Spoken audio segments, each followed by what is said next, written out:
call on Nildo Pable of DCRJ. Nildo.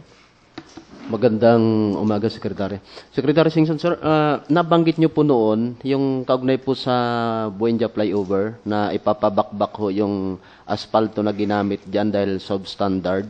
Sinunod po ba ito, Secretary, nung talkwing construction?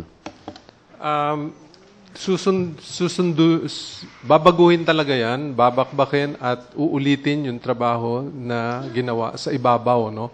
If you recall, maraming components ang ginawa dyan sa Buendia flyover. No?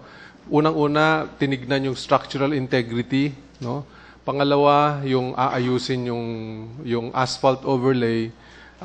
Meron pang kasama riyan yung pag-install ng lighting at saka drainage around the flyover. No? So gagawin yan, naghihintay lang kami ng tamang panahon. No? We need 2 weeks of clear weather for us to be able to do a better job on that flyover. 1 week per side. No? In other words, isasara yung northbound ng 1 linggo, tapos isasara naman yung kabila ng 1 linggo. No? So, magagamit pa naman niya ang flyover during the construction.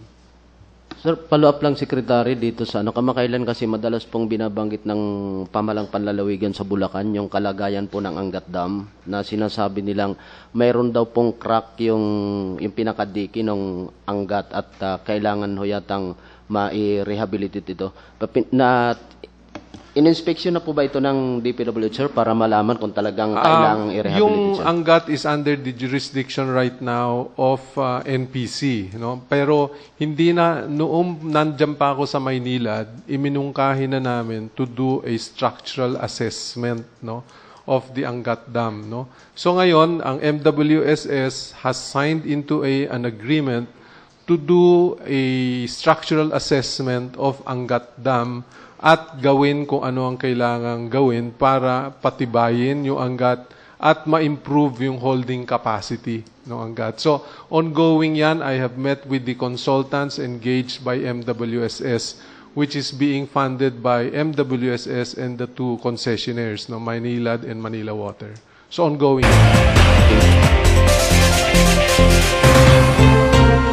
Ngayon naman ang susunod na magtatanong ay si Jill Rizon-Toc ng DWIZ. Jill?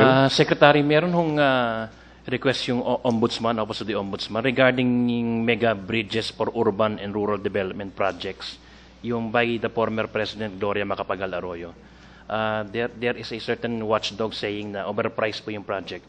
Bakit daw po tinuloy ng DPWH? And they're investigating the bridge project of GMA that time. Bakit daw po tinuloy ng Public Works?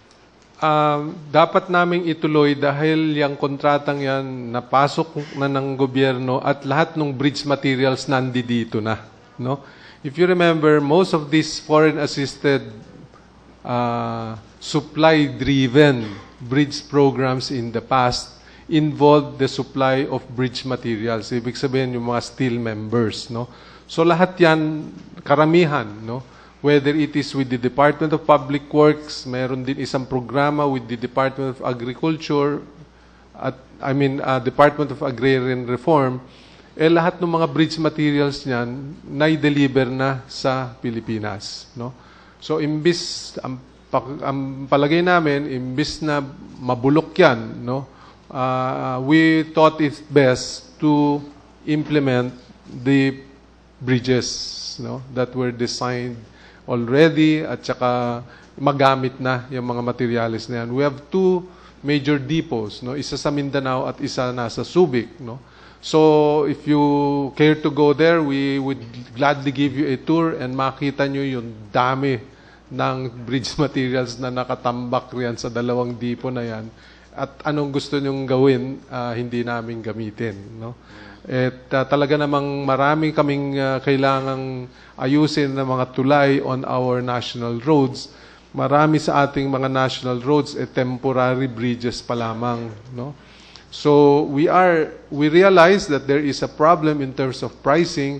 We are leaving that to the Ombudsman and to COA to determine who are culpable or who are going to be held responsible.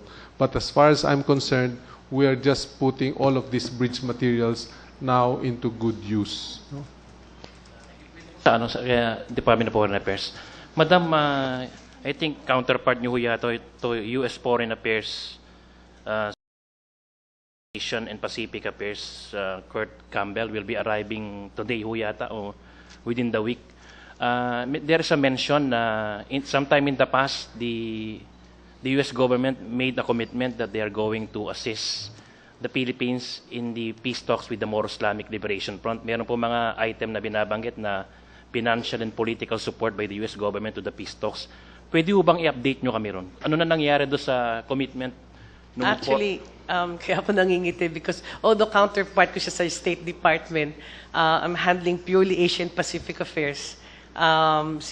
May isang opisina sa amin na nag-handle ng US Affairs, yun naman ang American Affairs. Kaya hindi kita masasagot dyan sa tanong mo na yan because that's another office handling it.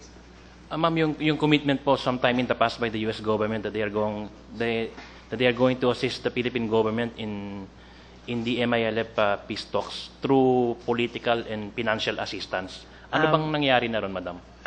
I really cannot respond kasi ang tawag ito, I just assumed office also last July and the Office of American Affairs will be in the best position. Ang gusto nyo, i-convey ko yan sa aming opisina ngayon and there's the Assistant Secretary in charge of yun lang. Although I know it's counterpart ko siya sa State Department but it's totally different office. I really apologize for that.